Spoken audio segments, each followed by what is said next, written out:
एक गांव में एक गरीब मछुआरा रहता था जो अपनी रोजी रोटी के लिए नदी में मछलियां पकड़ता था। वह मेहनती और ईमानदार था, लेकिन उसकी कमाई बहुत कम होती थी, जिसके कारण वह हमेशा खाने पीने के लिए तरसते रहता था। एक दिन वह नदी में जाल डालकर मछलियां पकड़ रहा था।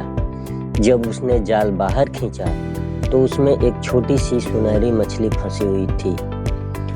मछली ने उससे विनती करने लगी, प्लीज मुझे छोड़ दो, मैं तुम्हारी मदद करूंगी।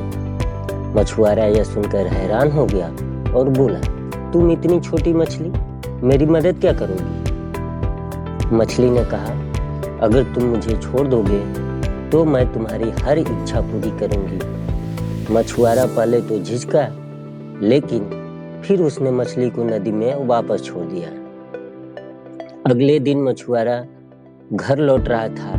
घर के पास पहुंचकर देखा कि उसके टूटे फूटे घर की जगह एक बड़ा सुंदर मकान खड़ा था। वह समझ गया कि यह सब सुनहरी मछली की कृपा है। धीरे धीरे मछुआरे की सारी इच्छाएं पूरी होने लगी और वह अमीर बन गया।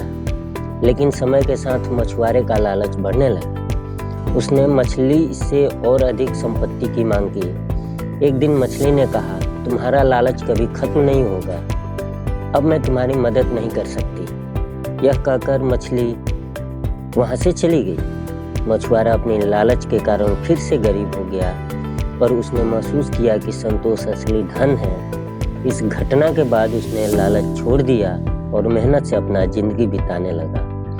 इस कहानी से हमें यह सीख मिलती है कि लालच का अंत हमेशा बुरा होता है और हमें हमेशा संतोष से जीवन जीना चाहिए। धन्यवाद।